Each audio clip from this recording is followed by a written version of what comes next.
ನಾಮಿನೇಷನ್ಗೆ ಇವತ್ತು ಬಂದ್ವಿ. ಮಾನ್ಯ ಮುಖ್ಯಮಂತ್ರಿಗಳು, ಉಪಮುಖ್ಯಮಂತ್ರಿಗಳು, ನಮ್ಮ ಮಲ್ಲಿಕಾರ್ಜುನ್ ಸಾಹೇಬರು ಮತ್ತು ಸಮರ್ಥ್ ಅವರು ನಾಮಿನೇಷನ್ ಹಾಕಕ್ಕೆ ಹೋಗಿದ್ದಾರೆ.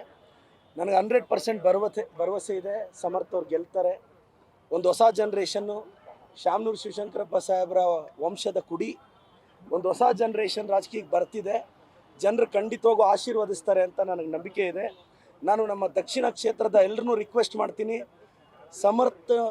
ಸಮರ್ಥವಾಗಿದ್ದಾರೆ, ಅವ್ರನ್ನ ವಿಧಾನಸೌಧಕ್ಕೆ ಕಳಿಸ್ಬೇಕು ಅಂತ ರಿಕ್ವೆಸ್ಟ್ ಮಾಡ್ತೀನಿ. ಮತ್ತು ಎಲ್ಲ ಅಲ್ಪಸಂಖ್ಯಾತರಿಗೂ ನಾನೊಂದು ಮನವಿ ಮಾಡ್ತೀನಿ. ಅಲ್ಪಸಂಖ್ಯಾತರ ಬಗ್ಗೆ, ಮೈನಾರಿಟೀಸ್ ಬಗ್ಗೆ, ಮುಸ್ಲಿಂ ಸಮುದಾಯದವರ ಬಗ್ಗೆ ನಾನು ಸೇರಿದಂತೆ ನಾವು ಕಾಂಗ್ರೆಸ್ ಪಕ್ಷದವರು ಯಾವತ್ತೂ ನಿಮ್ಮ ಜೊತೆ ಇದ್ದೀವಿ, ನಿಮ್ಮ ಜೊತೆ ಖಂಡಿತವಾಗೂ ಇರ್ತೀವಿ. ನಾನು ನಿಮಗೆ ಹೇಳಕ್ಕೆ ಇಷ್ಟಪಡೋದು ಇಷ್ಟೇ, ಮೈನಾರಿಟೀಸ್ ಹಿತವನ್ನು ಕಾಂಗ್ರೆಸ್ ಅವರು ಮಾತ್ರ ರಕ್ಷಿಸೋದಕ್ಕೆ ಸಾಧ್ಯ. ನಿಮ್ಮ ಜೊತೆ ನಾವಿದ್ದೀವಿ. ಎಷ್ಟು ಚಿಕ್ಕ ಪುಟ್ಟ ಅಸಮಾಧಾನಗಳಿರ್ಬೋದು, ದಯವಿಟ್ಟು ಕೈ ಮುಗಿದು ನಾನು ದಾವಣಗೆರೆ ಎಲ್ಲ ಮುಸ್ಲಿಂ ಬಾಂಧವರನ್ನ ರಿಕ್ವೆಸ್ಟ್ ಮಾಡ್ತೀನಿ, ಈ BJP ಅಯೋಗ್ಯರಿಗೆ, BJP ಮುಟ್ಟಾಳರಿಗೆ ಓಟ್ ಹಾಕಬೇಡಿ. ನಿಮ್ಮ ಕುಟುಂಬದ ಬಗ್ಗೆ ಪ್ರಶ್ನೆ ಮಾಡಿದವರು BJP ಅವರು, ನಿಮ್ಮ ದೇಶಭಕ್ತಿಯನ್ನು ಪ್ರಶ್ನೆ ಮಾಡಿದವರು BJP ಅವರು, ನಿಮ್ಮ ಕುಟುಂಬದ ಹೆಣ್ಣುಮಕ್ಕಳ ಬಗ್ಗೆ ಕೇವಲವಾಗಿ ಮಾತಾಡಿದವರು BJP ಅವರು. ಇವತ್ತು ನೀವು ಯಾವುದೋ ಅಸಮಾಧಾನಕ್ಕೆ BJPಗೆ ಓಟ್ ಹಾಕಿದ್ರೆ ನಿಜವಾಗ್ಲೂ ನಿಮ್ಮ ಅಸ್ತಿತ್ವಕ್ಕೆ ಸಮಸ್ಯೆ ಆಗುತ್ತೆ ಅಂತ ನಾನು ಹೇಳ್ತಾ, ಈ BJP ಅಸಮರ್ಥರಿಗೆ, ಅಯೋಗ್ಯರಿಗೆ ನೀವು ಪಾಠ ಕಲಿಸ್ತೀರಾ ಅಂತ ನಂಬಿಕೆ ನನಗಿದೆ ಸರ್.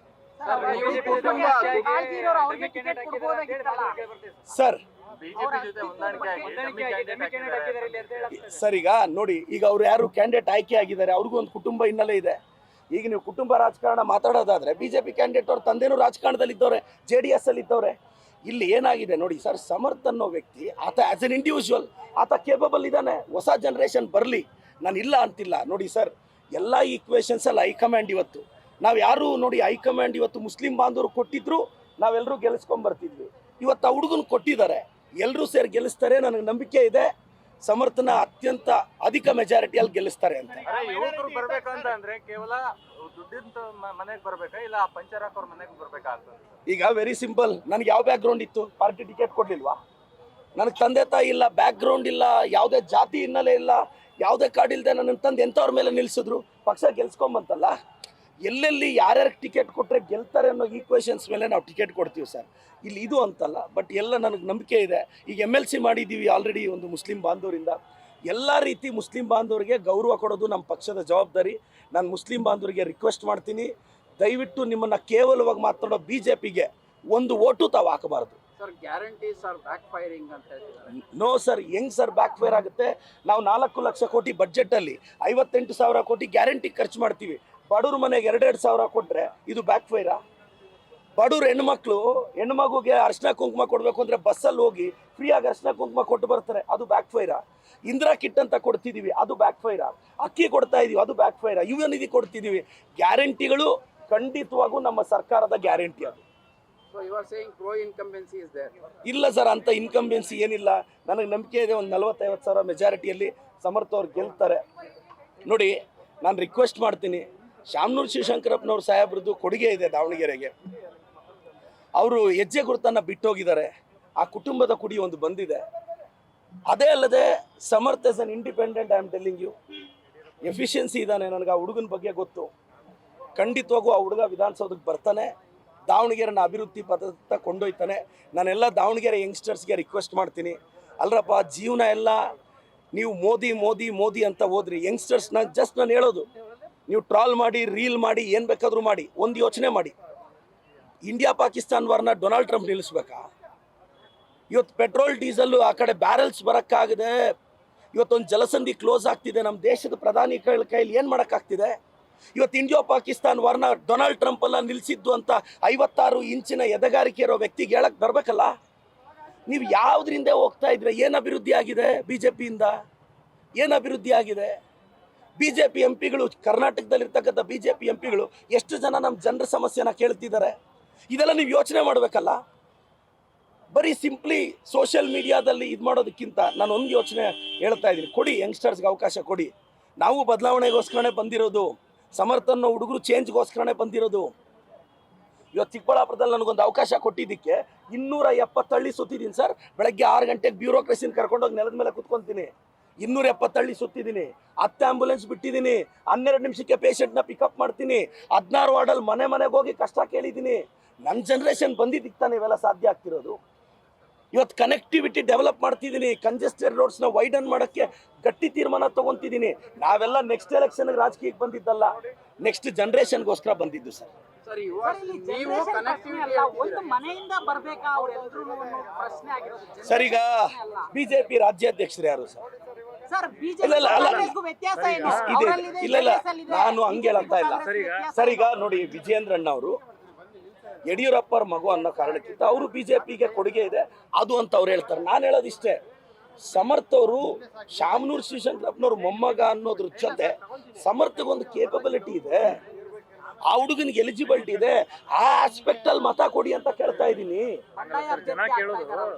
ಇಲ್ಲ, ನನಗೆ ನಂಬಿಕೆ ಇದೆ ಅಲ್ಪಸಂಖ್ಯಾತರು ನಮ್ಮ ಜೊತೆ ನಿಲ್ತಾರೆ, ಅಲ್ಪಸಂಖ್ಯಾತರು ನಮ್ಮ ಜೊತೆ ನಿಲ್ತಾರೆ, ಕಾಂಗ್ರೆಸ್ನ ಗೆಲ್ಲಿಸ್ತಾರೆ.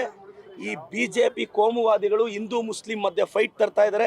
ನಾನೆಲ್ಲ ಹಿಂದೂ ಯುವಕರಿಗೆ ಹೇಳ್ತೀನಿ, ನೋಡ್ಗುರು, ನಾನು ಹಿಂದೂನೇ, ನನ್ನ ಎದೆ ಸೀಳಿದ್ರೇನು ಶ್ರೀರಾಮನೂ ಇದ್ದಾನೆ, ಸಿದ್ದರಾಮನೂ ಇದ್ದಾನೆ. ನಾನು ಹೇಳೋದು ಇಷ್ಟೇ, ಈ ಬಿ ಜೆ ಪಿಯವ್ರು ಸುಮ್ಮನೆ ನಿಮ್ಮನ್ನು ಟೆಂಪ್ಟ್ ಮಾಡ್ತಾರೆ. ನಾಳೆ ಹೆಚ್ಚು ಕಡಿಮೆ ಕೇಸ್ ಹಾಕ್ಸ್ಕೊಂಡ್ರೆ ನಿನ್ನ ಹೆಂಡ್ತಿ ಮಕ್ಕಳು ಅಲ್ಲಿ FIR ಆದಾಗ ಹೆಂಡ್ತಿ ಮಕ್ಕಳು ಬಂದು ಬೇಲ್ ಕೊಡೋಕ್ಕೆ ಶ್ಯೂರಿಟಿಗೆ ಬರ್ತಾರೆ. ಒಬ್ಬ ಅಲ್ಲಿ ವಿಜಯೇಂದ್ರನೂ ಬರಲ್ಲ, ಯಡಿಯೂರಪ್ಪ ಸಾಹೇಬರು ಬರಲ್ಲ, ಯಾರೂ ಬರಲ್ಲ. ದಯವಿಟ್ಟು ಯೋಚನೆ ಮಾಡಿ, ನೀನೇನಾದರೂ ರಾಜಕಾರಣದಲ್ಲಿ ಮಾಡೋಂಗಿದ್ರೆ ಬಾ. ವಿಜಯೇಂದ್ರನೇನೋ ಮಾಡೋಕ್ಕೋ, ಯಡಿಯೂರಪ್ಪನೇನೋ ಮಾಡೋಕ್ಕೋ, ಇಲ್ಲ ಮೋದಿಯವ್ರು ಏನೋ ಮಾಡಿ 11 ವರ್ಷದಿಂದ ಏನು ಕಡ್ದು ಕಟ್ಟೆ ಹಾಕಿದ್ರು ಗುರು, ಏನು ಕಡ್ದು ಕಟ್ಟೆ ಹಾಕಿದ್ರು? ಯೂತ್ಸ್ ಯೋಚನೆ ಮಾಡಿ, ಸ್ವಲ್ಪ ಬದಲಾವಣೆ. ಯಂಗ್ಸ್ಟರ್ಸ್, ನಾವು ಕಾಂಗ್ರೆಸ್ ಪಾರ್ಟಿಯಲ್ಲಿ ಭಾಳಷ್ಟು ಜನ ಯಂಗ್ಸ್ಟರ್ಸು ಜೆನ್ಸಿಗಳು ಬರ್ತಾ ಇದ್ದಾರೆ. ನೀವು ಸಪೋರ್ಟ್ ಮಾಡಿ, ಈ ಬಾರಿ ಸಮರ್ಥಗೆ ಆಶೀರ್ವಾದ ಮಾಡಿ. ನನಗೆ ದಾವಣಗೆರೆ ಯುವಕರ ಮೇಲೆ ನಂಬಿಕೆ ಇದೆ. ಯುವಕರಿಗೆ ಅವಕಾಶ ಕೊಡಿ, ಯುವಕರಿಗೆ ಅವಕಾಶ ಕೊಡಿ. ಕೆಸರಲ್ಲಿರೋ ಕಮಲವನ್ನು ಕೆಸರಲ್ಲೇ ಬಿಟ್ಟು ಬಿಡಿ ಅಂತ ನನ್ನ ಅಭಿಪ್ರಾಯ ಸರ್. Thank you. ಯುವಕರಿಗೆ ಅವಕಾಶ ಕೊಡೋದಿದೆ, ಅಲ್ಪಸಂಖ್ಯಾತರು ಬಹುಮತ ಓಟ್ಗಳಿದ್ದಾವೆ, ಅಲ್ಪಸಂಖ್ಯಾತರು ನೀವು ಕಡೆಗಣಿಸ್ದಂಗೆ ಆಗ್ತದೆ. ಇಲ್ಲ ಸರ್ ಒಂದು ನೀವು ದಯವಿಟ್ಟು ಗಮನಿಸಿ, ನಮ್ಮ ಸ್ಪೀಕರ್ ಅಲ್ಪಸಂಖ್ಯಾತರು, ಜಮೀರಣ್ಣ ಅಲ್ಪಸಂಖ್ಯಾತರು, CM ಅವ್ರ ಸ್ಪೆಷಲ್ ಆಫೀಸರು ಮುಸ್ಲಿಂ ಸಮುದಾಯದ ನಜೀರ್ ಅಹಮದ್ ಸಾಹೇಬರು. ಇವತ್ತು ಇಲ್ಲಿಂದ MLC ಮಾಡಿದ್ದೀವಿ.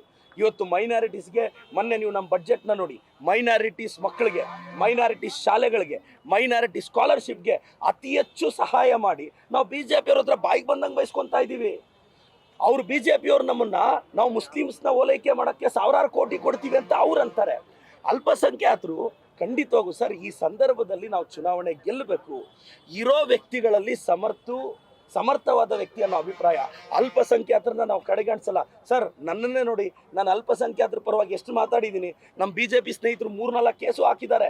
ಅವರು ಮಾತ್ರ ಅಲ್ಪಸಂಖ್ಯಾತರ. ಸರ್, ನಿಮ್ಮ ಅಲ್ಪಸಂಖ್ಯಾತ ಮನೆಯ ಹೆಣ್ಣುಮಕ್ಕಳ ಬಗ್ಗೆ ಮಾತಾಡ್ಬೋದಾ?